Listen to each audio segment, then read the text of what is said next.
오늘 우리는 감사로 살아가는 성도라는 제목으로 함께 말씀을 나누려고 합니다. 오늘 추수감사주일입니다. 추수감사 예배는 농경사회에서 한 해의 농사의 수확을 하나님에게 감사하는 절기로서 절기로부터 시작된 기독교의 전통 예배예요. 오늘날이 농경사회는 아니지만 이 추수감사주일은 하나님의 은혜에 감사하는 기독교의 중요한 절기, 기념일 중 하나이죠. 오늘은 특별한 날이기에 이 감사에 대해서 우리가 함께 나누고 있지만 우리 성도들은 모든 일에 감사해야 합니다. 데살로니가전서 5장 16절부터 18절입니다. 항상 기뻐하라, 쉬지 말고 기도하라, 범사에 감사하라. 이것이 그리스도 예수 안에서 너희를 향하신 하나님의 뜻이니라. 우리는 항상 기뻐하라, 쉬지 말고 기도하라, 범사에 감사하라. 이 명령 구절은 너무나 잘 알고 있어요. 그런데 왜 이렇게 해야 하는지 그 이유에 대해서 우리가 깊이 생각하지 않는 것 같습니다. 왜 이렇게 해야 할까요? 왜? 우리를 향하신 하나님의 뜻이기 때문입니다. 그런데 우리는 그리스도 안에 있는 사람들, 성도들이죠. 이 명령은 모든 사람에게 주어진 것이 아니라 구별된 성도들에게 주어진 하나님의 뜻입니다. 이 데살로니가전서 5장을 전체를 살펴보면 주님의 날, 마지막 때를 살아가는 성도들, 즉 우리들이 어떻게 살아야 하는지를 알려주는 말씀이에요.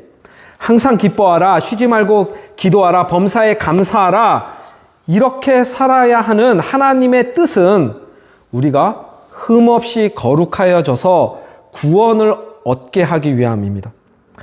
주님의 날이 도둑과 같이 갑자기 이렇게 덮칠 때에 하나님이 우리를 지켜주기 위해서라는 거예요. 우리가 집중해야 할 이 범사의 감사가 우리를 온전히 거룩하게 하고 또 그리스도와 함께 살도록 한다는 거죠. 그렇다면 이 범사의 감사, 이 범사는 무슨 뜻일까요? 범사. 모든 일, 모든 상황입니다. 그러니까 모든 일, 모든 상황에서 감사하라라는 의미예요. 이게 가능할까요? 가능합니다. 가능합니다. 하지만 쉽지 않고 어려우니까 사도 바울이 지금 명령어를 사용해서 우리에게 권면을 하고 있는 거예요. 여러분은 보통 언제 이렇게 감사하는 마음이 생기시나요? 언제?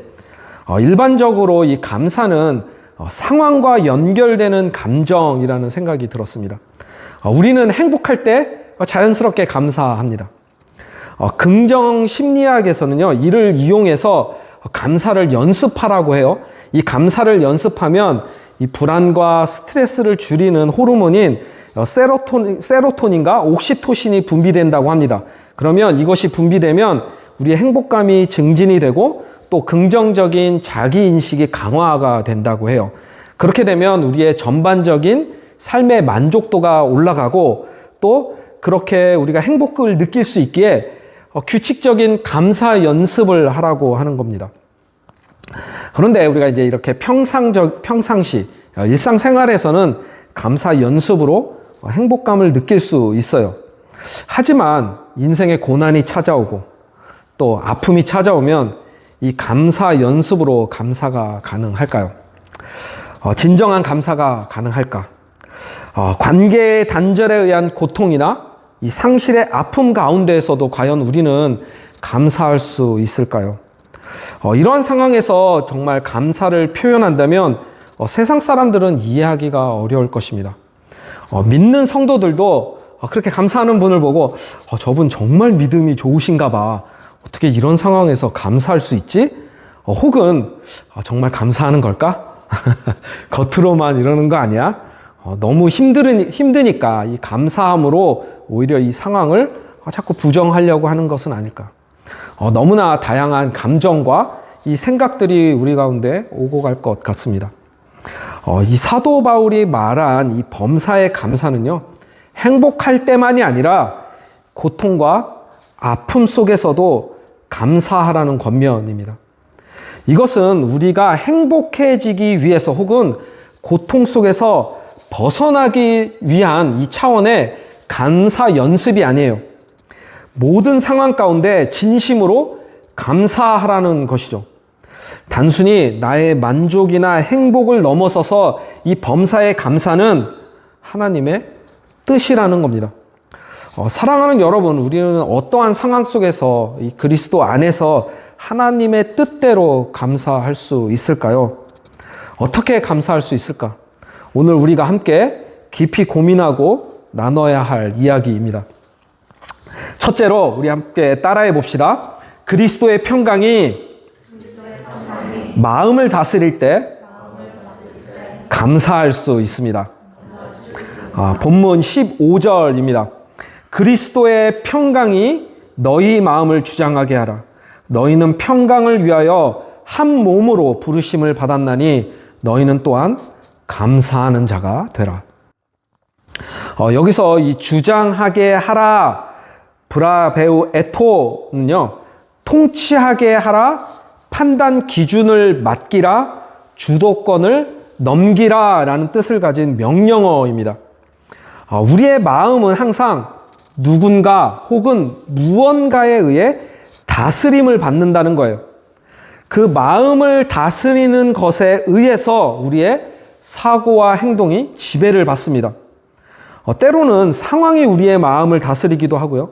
사람 사이의 관계가 우리의 마음을 다스리기도 합니다.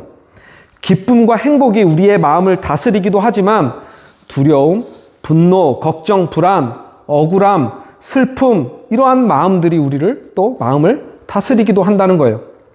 사도 바울은 우리의 마음을 다스리는 그 대상이 무엇보다 중요하다 지금 말하고 있는 거죠. 그렇게 우리의 마음을 다스리는 이 대상이 상황도 아니고 감정도 아니라는 겁니다. 우리의 마음을 다스릴 수 있는 주인은 오직 예수 그리스도, 그 안에 있는 평강이다 지금 말하는 거예요.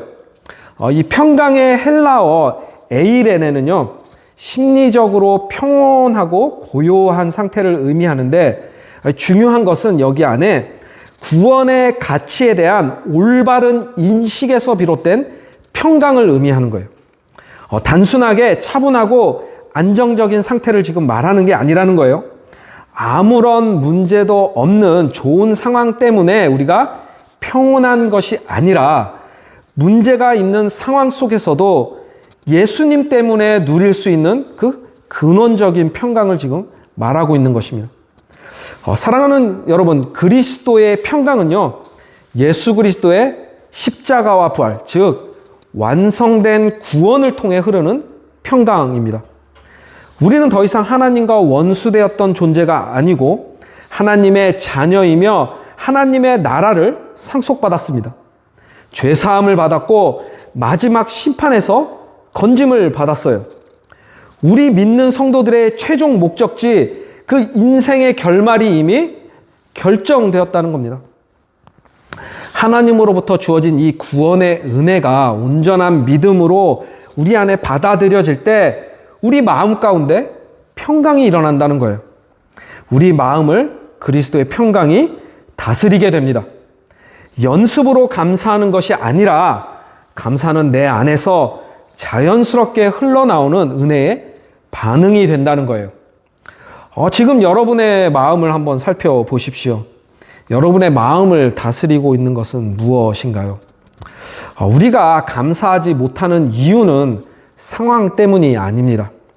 걱정이 마음을 다스리면 걱정하게 되는 거고, 두려움이 마음을 다스리면 두렵게 되는 거예요. 하지만 그리스도의 평강이 우리의 마음을 다스리면 어떠한 상황 속에서도 우리는 감사할 수 있습니다. 하나님의 뜻대로 살아갈 수 있다는 거예요. 사도 바울은 너희는 평강을 위하여 한 몸으로 부르심을 받았다 말합니다. 평강은 우리가 하나님으로부터 부름받은 정체성이라는 겁니다. 정체성. 우리는 평강을 위해 살아가도록 부름을 받은 성도입니다. 존재에 따른 자연스러운 행함, 어떠한 상황에서도 감사하게 된다는 것이죠. 그렇기에 사도 바울은 감사하는 자가 되라, be thankful, 감사로 살아가는 성도의 그 정체성을 지금 선언하고 있는 거예요. 1620년 이 청교도 102명은 이제 이 신앙의 자유를 찾아서 이 메이플라워 배를 타고 이제 66일 만에 이 신대륙이었던 미국 플리머스에 도착을 합니다. 혹독한 겨울을 지나면서 첫 해에 절반 가까이가 추위와 이 괴열병으로 사망을 했어요. 근데 감사한 것은 이 원주민인 암파노아그 부족이 이제 농업 기술도 가르쳐주고 사냥법, 낚시 방법 등을 이렇게 청교도들에게 가르쳐 주었어요. 그래서 다음에 1621년 이 첫 농사에 이제 수확을 하게 됩니다. 이제 청교도들은 이 가을 추수를 마치고 이제 원주민들을 초청해서 함께 축제를 열고 예배를 했는데 이것이 이제 미국 추수감사절의 유래예요. 그들은 이제 이 종교의 자유를 누리고 더 이상 굶지 않아도 되는 이 기쁨으로 감사의 축제를 열었던 것일까요? 그렇지 않습니다. 상황은 크게 달라지지 않았어요. 추위와 전염병으로 사랑하는 가족들의 절반 가까이가 죽었습니다. 완두콩과 보리 농사는 실패했어요. 추수에 성공한 이 옥수수도 겨울을 나기에는 턱없이 부족한 양이었습니다. 여전히 원주민들과는 크고 작은 목숨을 건 싸움이 일어났어요. 청교도들이 마주한 상황만을 본다면 그들은 축제를 열어서 감사할 수 없었습니다. 그런데 그들이 이러한 상황 가운데 축제를 열고 하나님에게 감사의 예배를 드렸다는 거예요. 눈물과 고난 속에서도 인도해 주시는 그 하나님의 은혜에 대한 감사와 함께 이 완성된 구원을 통해 흐르는 그리스도의 평강이 그들의 마음을 지배하고 있었기 때문입니다. 청교도들은 상황과 상관없이 감사로 살아가는 성도들이었어요.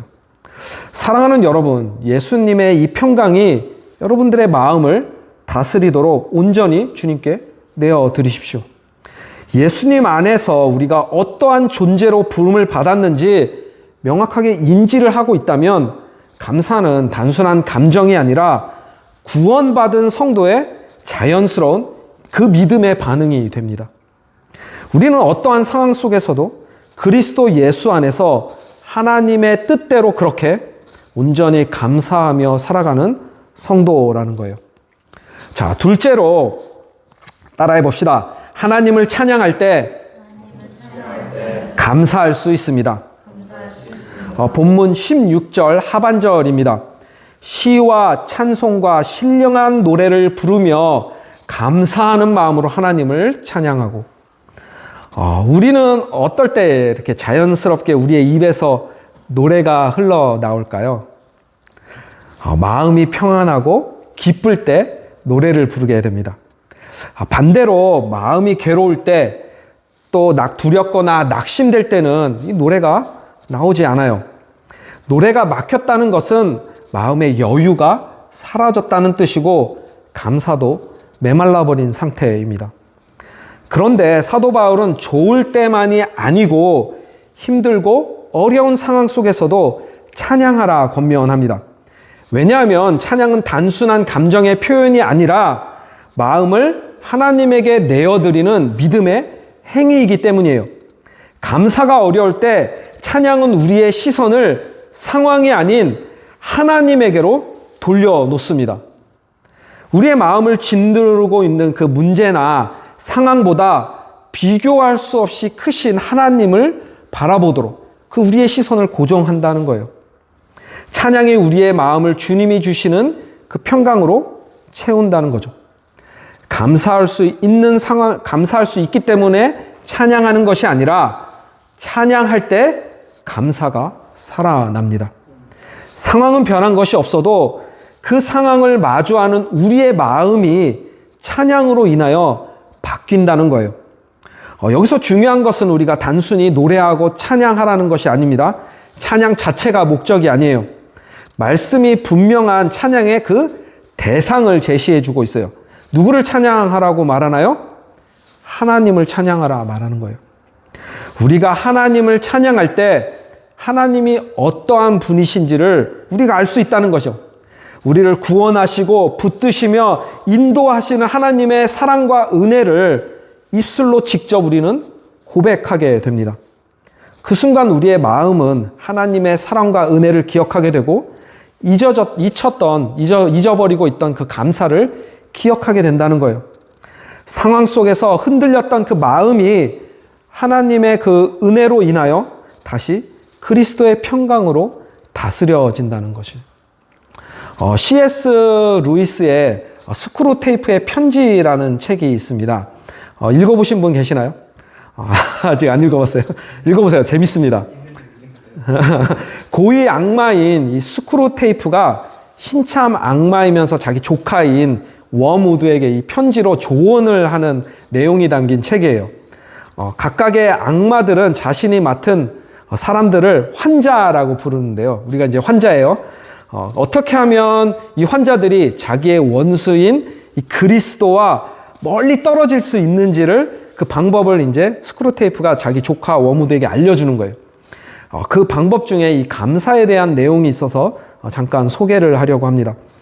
스크루테이프는요, 조카 워무드에게 이 환자들이 미래에 대한 두려움으로 그 마음을 가득 채우라고 지시를 합니다.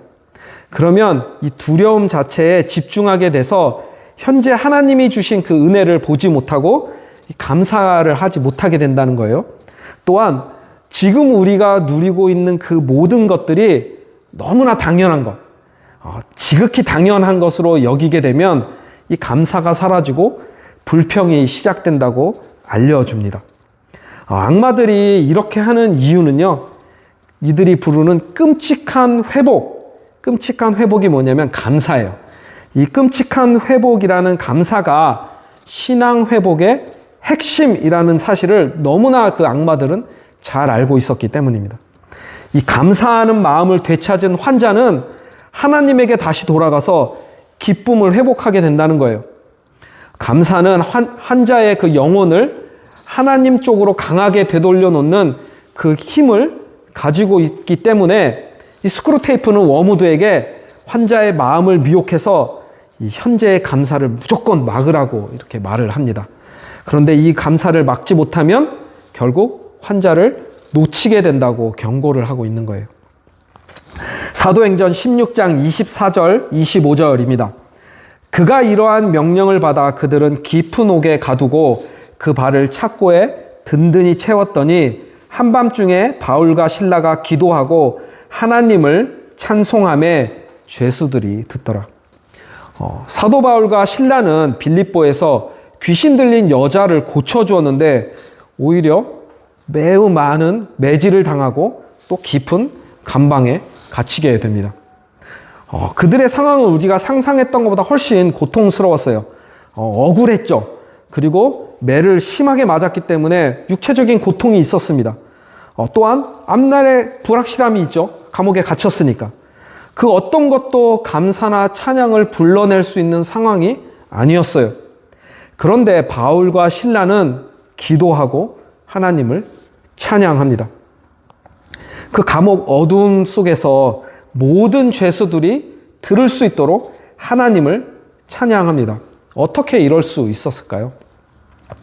그들의 이 찬양은 상황 때문에 나오는 것이 아니었기 때문입니다. 하나님을 찬양하는 것은 환경 때문이 아니라 믿음에서 나오는 거예요.